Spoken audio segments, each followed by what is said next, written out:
Hello everyone, welcome back to another 2v2 Warhammer battle. This is going to be the greenskins with some wood elf allies against the forces of the vampire counts and Bretonia. So for this one I brought Azag the Slaughterer with Spirit Leech and some other spells. I can't remember what I brought actually. Doom and Darkness and then Aspect of the Dread Knight. And I have him guarded by two Goblin Big Bosses that are not on the forest mounts, or the spider mounts, because I specifically had them here to guard or to help Azag in a hero fight. Because Azag is not a terrible dueler, and the fact that he has armor piercing damage even off of his mount is pretty good. So these guys are just here to deal some extra damage. And I didn't need their poison because I was going to take Azag's special weapon, which grants him poison attacks at all times. And then I forgot to take it, so I have no poison amongst my hero squad, which is, that's great. But the core of my army here is going to be these two Black Orcs to hold off enemy infantry advance. Then we also have a lot of Gobbos. So we got the Warlord's Boys over here. We have a Doomdiver Catapult, and then the Hammer of Gork over there. Then over here we also have two Nasty Skulkers upgraded slightly, and the 8 Peak Loonies, which were kind of on the wings here to support a fight with my two Orc Boar Boy Biggins in the future is what the plan was. I also have Morgoth's Mange Marauders along with the Forest Goblin Spider Rider harassing some enemy cav right now because that's just fun to do. I like to team up a poison weapon with my cav archers just so that the poison can keep the other enemy cav or whatever comes at us slowed down. So that's the whole reason why I even took these guys, was just for their poison range attack for the slow basically on enemy cav. And then I have two additional goblin wolf riders just kind of vanguard deployed out in the distance, as you can see there. For my allies army, also Night Goblin Shaman with one debuff spell, and then I also took his ability that lowers the power recharge rate of the enemies. So that's a pretty nasty ability, and with only these two things, he costs like 338. Super cheap, and the debuff spell that I took, the Itchy Nuisance, yeah. This is a very wide area affecting debuff, and you can cast it at a 200-meter range, and since he has Stalk, as you can see right there, you can kind of tuck this guy way behind your army and still have him support the fight, and you don't really have to worry about him dying because he's just out here stalked and just casting spells, so that's why I have him kind of just out in the back. Again, from our allies' army, we have Eternal Guards with shields in front of the two Treekin being led by Orion, who's right there. We also have an Ancient Treeman, a Branch Wraith with the healing spell, and then we also have two Glade Guards with Starfire Shafts and two Wildwood Rangers. So we're pretty cav light here. The enemy army, we have a total of two Grail Knights, and then one Grail Guardian, and then one Questing Knight, which is going to be over here. You can see they spent a lot of money on upgrading these Knights, which means I do not want to fight them on the open ground with my Orc Boar Boar Biggins unless I have some kind of advantage. Also why I'm trying to take them out right now with my armor-piercing Goblin Wolf Riders right there. For the rest of the Bretonian army, though, we have a Lord mounted on a Hippogriff, two Archers, a Foot Squire, Grail Relique, and two Men-at-Arms. Then over here, for the Vampire Count player, we have a line of Skeletal Warriors, the Devils of Schwarzenhofen being led by Vlad von Karstein, two of the Vampires with Shadows, and they are flying with the Terrorgeist. I think that's it. Yeah, that's it. Alright, so let's get going. So over here, you can see I dealt some damage to these Grail Guardians because they are a big target. Actually, I mean, all these Grail Knights are big targets for different reasons, though. But these are the ones that are closest to me, so we're trying to get some armor-piercing damage on them. And again, we have that poison being hit by those Forest Goblin Spider Riders. And so then this Vampire Count and the Devils of Schwarzenhofen are going to fly over here, I guess, to try and make sure that I don't hit the Grail Knights. But these guys have zero armor. I don't even think... I'm sorry, I don't use these guys often. They don't even have any, like, of range resistance, do they? No, I mean, they cause fear, they cause terror, but yeah, they have no missile resistance whatsoever. So they're going to charge into me with little armor. They are going to kind of catch us, but we're going to be able to get out of there fast enough because, again, we have that poison damage that's going to be applied to them, which is going to make them slow. And you can see they have Occam's Mind Razor, which I am just going to deny by choosing not to fight them. What's on me? I don't even remember. The Withering. I have the Withering on me. But again, we are not going to fight this. I do bring up my two Orc Boar Boy Biggins because this is a fight I would take. If these guys were able to actually stay landed, then I would just charge them and we would probably win that fight. But they're going to pull back, so we're going to just charge up and follow them and do some more damage. My ally is going to march up to match my Black Orc line right here. And right now we're going to be assigning our Doomdiver and the Hammer of Gork to try and hammer some of these Knights over here. Because again, my enemy brought a lot of money in these Knights. And they can hurt a lot, which is why I'm trying to do what I can to lower the amount of models they have before an actual fight starts. So we're peppering them with our artillery. I'm moving up my Goblin Riders right here to try and threaten these Special Bowmen. I'm also going to be moving up my second Goblin Rider as well, hoping that the enemy doesn't notice them. because I'm hoping that the enemy is playing like this, and they won't look at the mini-map and see that I have units behind them, you know? So that's what I'm doing right there. And we are just waiting for the enemy to charge us because we have the artillery, which is attacking, and then we also have cav archers out here. So there isn't really any reason for us to charge them in this situation, since we are already on the attack, technically. So you can see the enemy Bretonian player is going to march their 2-minute arms up, backed up by their foot squires, but they're a little staggered. And we also have the 2 peasant bows. My goblin wolf riders are going to be chased off by these quest knights, but that's okay, because this is like 3,000 gold plus chasing a 300 unit, and I want them to chase me all day if I could. Over here, the Devil's Horsenaffen get annoyed with us once again, so they try to charge, but once again, we are too fast for them, so we're going to continue to just pepper them. These men-at-arms have absolutely zero chance of doing anything to this Wood Elf line, but I am going to throw my Black Orcs over here, keeping my 2 Goblin Wolf Riders safe for the eventual charge into their Peasant Bowmen. Oh, I didn't even realize they had fire arrows. My bad, they have fire arrows. But right now, I'm more concerned with what's going on over here, trying to make sure that I kite these Devil's Horsenaffen and try to kill them with our arrows. I was moving these units over here to support a fight if the Terror guys decided to land, but instead they're going to charge my command squad over here, which is okay with. I'm okay with. Going to pull back my Black Orcs from chasing these men-at-arms. Going to get our Warlords boys up nearby, and then the sword's going to charge into the Glade Guard. But the problem is that there are Wildwood Rangers here, which are armor-piercing anti-large, so they're going to be able to do a lot of damage to the sword if he doesn't get out of there. Meanwhile, I'm going to get charged by the Devil's Horsenaffen, the Shadow Lord Vampire, and a Terror Geist. So I'm going to move my Gobbo army over here, and then also going to get my Orc boy Biggins. The Hero Squad can take some damage from these guys a little bit, because none of them are large, and the Terror Geist is bonus versus large. But again, none of these guys are mounted, so they won't take that additional large bonus damage. These Skeletal Warriors are going to clash with my Black Orcs, who can tank Skeletal Warriors for days. For days! Out here, the Questing Knight, I think, or Grail Knights, can't remember which one of these are. Questing Knights is going to route my Goblin Wolf Riders, but this is keeping like a 1,500 unit, I'm guessing, just because of how much they have upgraded. This is keeping it out of the main fight that matters, and they're just chasing off a 300 cost unit, which is basically next to nothing to me. Vlad von Karsten is going to chase these, or charge into these Black Orcs, so my Black Orcs are just going to be tanking the Vampire Count army for a long time, because they don't have any infantry that can really deal with them. Meanwhile, back here, I was just shooting the back of the skeletons. I meant to target these Grail Knights with my archers, but I was just micromanaging too many different things. Right here, my Goblin Wolf Rider was able to route these Peasant Bowmen, and then I'm going to stick him on some routing soldiers over here soon. In the back over here, Grail Guardians is taking out one of the Glade Guard, but they are getting hit by the other Glade Guard with Starfire Shaft. The Tree Men managed to kill that Bretonian Lord over here with the help of the Wildwood Rangers a little bit ago, and now they're taking out with the other Vampire Count of Shadows and Skeletal Warriors. Over here, my command squad is still okay. Azag is at half health, but I've cast a couple Spirit Leeches on the Vampire, and we have her surrounded, so we're going to try and kill her. And then we're going to move on to the Terror guys and the Devil's Horsenaffen. Going to move my Orc Boy Cav over here to try and deal with the Grail Knights, but they're actually going to move over here to the side of the battle. So I'm eventually going to just charge the Orc Boys in behind these Skeletal Warriors. Right here is going to be a secondary Itchy Nuisance cast by our Night Goblin Shaman, who's kind of just safe back in here.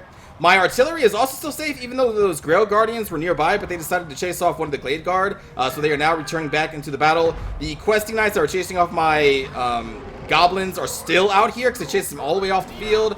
And then these Grail Guardians and Grail Knights didn't really get to do too much. They were just fighting some stuff back here, I believe. I'm not entirely sure what they're fighting, actually. But now they're finally going to join the fight against these Treekin. I have destroyed that Vampire Count of Shadows over here. This one is dealing with the Eternal Guard. My Black Orcs are still tanking the Skeletal Warriors, because, again, they could do it for days, because it's just skeletons. We're going to get those charges in here soon. Command Squad's going in here to finish off the Terror guys, and the Devil's Horsenaffen backed up by our Night Gobbos over there. Again, keeping my Night Goblin Shaman safe over here because he is very squishy, and I just want him to use his map-wide ability to lower their power reserves, or recharge rate. Artillery now, I think I'm having them focus on the enemy cav still. Yeah, these Grail Knights over here. And again, still, this Quest Knight is still not into the battle. Meanwhile, my Wolf Riders are just routing off the Foot Squires. This guy is, I'm not firing at something, doesn't really matter at this point. Because we have kind of crushed the enemy's melee forces, because they didn't really have a strong infantry force at all, and they were trying to deal with Black Orcs and a line of Eternal Guard backed up by Treemen and Treekin.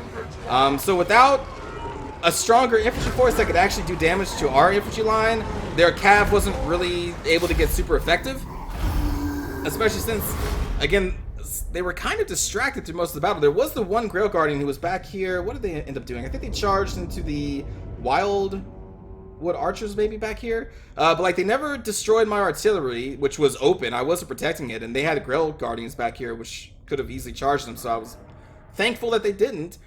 So my artillery was just kind of free to fire throughout the entire battle, and their infantry line really wasn't supported by their very, very expensive cav. Very expensive cav. I don't know how much this costs, but it has to be expensive to upgrade Grail Knights that much, and Grail Guardians. It has to be insanely expensive. But good game to Patty Wampus, Dark Shiv, and Excelsior Thor the Max. It's probably not how you pronounce that. For our kills here, our hero squad didn't really get to do too much. They did manage to deal a lot of damage, just didn't really get many kills. Night Gobbos did okay. The Black Orcs just tanked skeletons. Look at those kills, holy crap. This one Goblin Wolf Rider for 300 gold managed to reroute Foot Squires and Men at Arms, and I think route some Peasant Bowmen as well. Orpal Boy Biggins honestly didn't get to do too much. My Forest Goblin Spider Rider and the Morgoth's Mangy Marauders dealt a lot of damage and was just an annoyance to the enemy, which is a thing you have to factor in. Like, morale is a real thing that players have, and getting harassed by these annoying units can break your morale. Like, it's really annoying to be hit by a unit that you can't catch. So that is definitely a factor. For Patty Wampus, 25 kills with Orion, who was casting their abilities throughout the entire battle. The Eternal Guard line really had no problem holding off the little amount of infantry that was sent their way. 2 Wildwood Rangers is a really good counter for all this Bretonnian cav. The Glade Guard did really well, Treecamp did really well, all across the board. For Dark Shiv, their infantry was just kind of sent to die, honestly. They were sent in a little staggered and had no chance by themselves. Same thing with the Peasant Bow. They were just shot at by the enemy Glade Guard, and then we got in behind them and routed them. The Knights, when they were actually fighting, did get to do some damage, but I don't know if I would invest this much money in upgrading them, because they're already so good. I don't really think you need to spend another few hundred to make them even better. I think they're super solid with just their base cost. And then for Excel, 45 kills on Vlad's pretty good. Shadow Vampires did okay. Skeletal Warriors had no chance against 2 Black Orcs. I brought the Black Orcs for their immune to psychology. I was expecting a lot more fear and terror, but we only had just the one terror guys, and I guess these guys also do fear and terror. But the Skeletal Warriors had no chance. Devil's Sword Stomp from 46 kills is pretty good against... Who did they get that against? My Night Goblins, I think? My Nasty Skulkers and all that. Same thing with the Terror guys. So again, good game to all those involved. Hope you enjoyed Azag and Orion's temporary alliance, I guess. And let's go watch a cinematic view of the battle.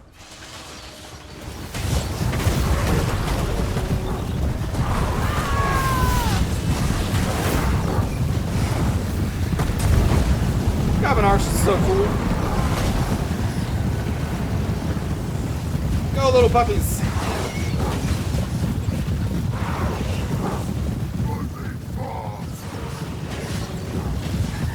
And then they just chase so fast.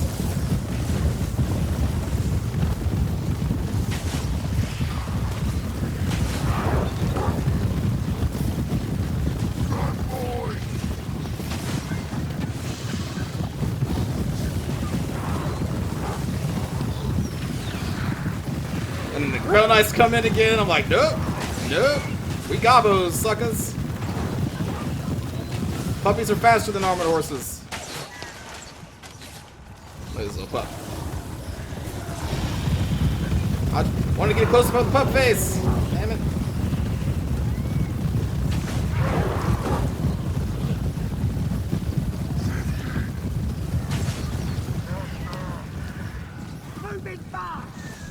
Look at that puppy. Oh, puppy's head's gone.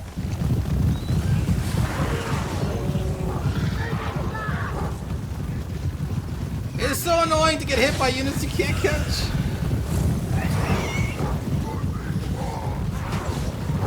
You think you're gonna catch them? Actually, those move pretty. Damn, that's really fast.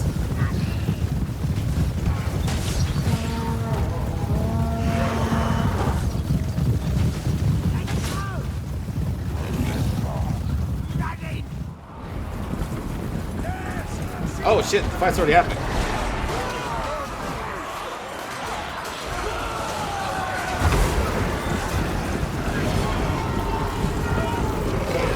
Well,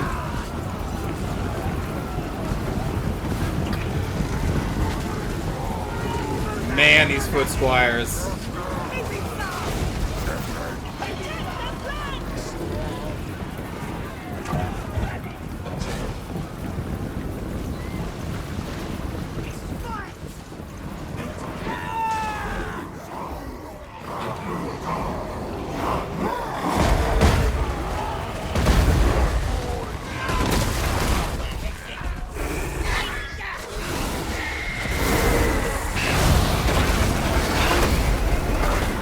Now this army would have been really scary if I chose to take Aztag on a flying mount, but against Bretonia and the vampire counts, taking Aztag on a dragon is suicidal. Come in, Gobbos! Save Aztag!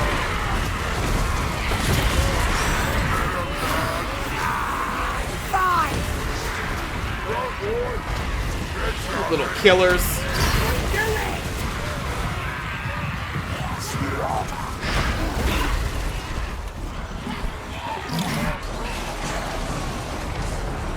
So where are the knights at? We got that one group up there. They're just like all in the backfield. Yeah, like they're just chasing all my little wolf riders. Oh, their poor infantry just gets... It's a pissed off tree.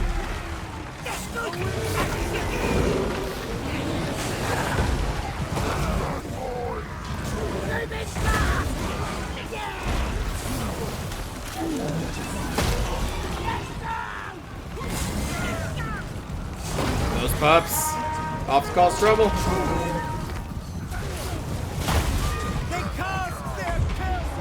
Goblin Wolf Riders is so good for only 300 gold.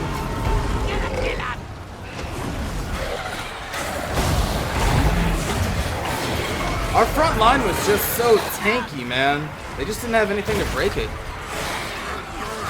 Shriekin and Black Orbs.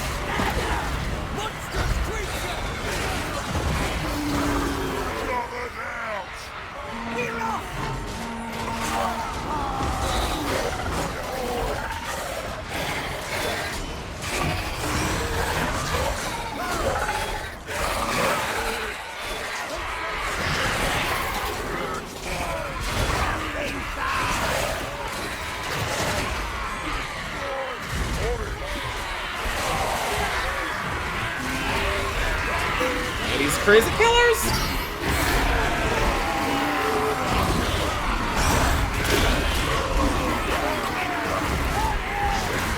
Dude, Aztag is like the same size as a Terra, guys. What?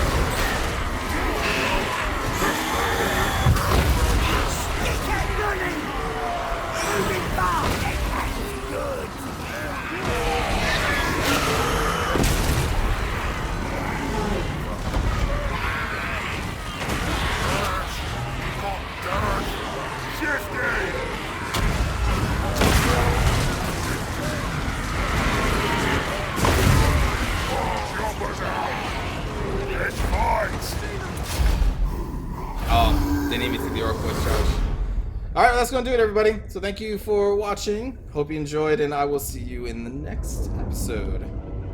Take care, everybody.